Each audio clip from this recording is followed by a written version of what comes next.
you. November 22nd at 6:33 p.m. shared with public.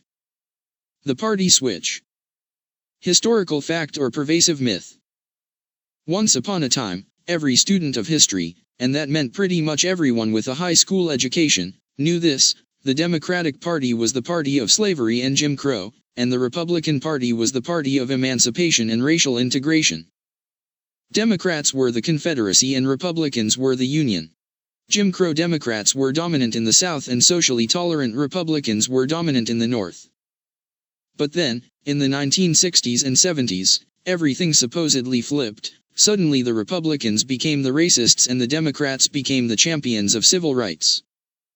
Fabricated by left-leaning academic elites and journalists, the story went like this: Republicans couldn't win a national election by appealing to the better nature of the country, they could only win by appealing to the worst.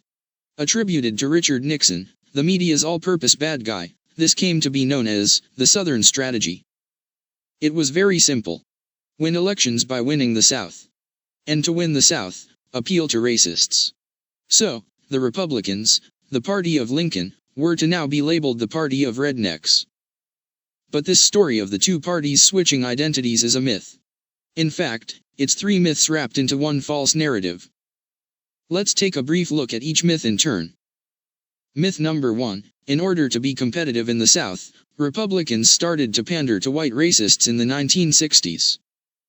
Fact: Republicans actually became competitive in the South as early as 1928, when Republican Herbert Hoover won over 47% of the South's popular vote against Democrat Al Smith. In 1952, Republican President Dwight Eisenhower won the southern states of Tennessee, Florida, and Virginia.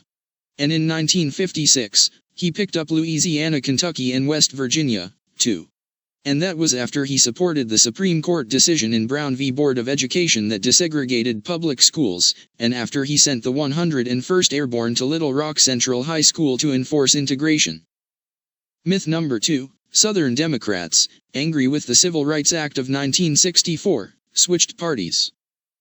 Fact: of the 21 Democratic senators who opposed the Civil Rights Act, just one became a Republican.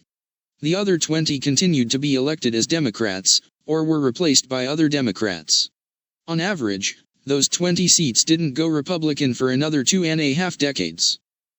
Myth number 3. Since the implementation of the Southern Strategy, the Republicans have dominated the South.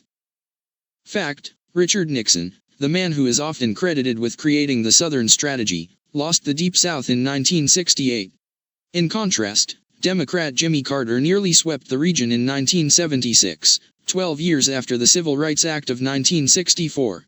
And in 1992, over 28 years later, Democrat Bill Clinton won Georgia, Louisiana, Arkansas, Tennessee, Kentucky, and West Virginia.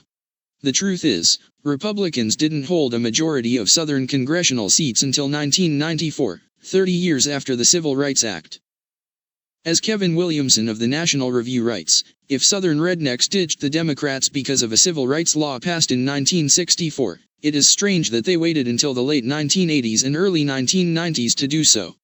They say things move slower in the South, but not that slow. So, what really happened? Why does the South now vote overwhelmingly Republican? Because the South itself has changed.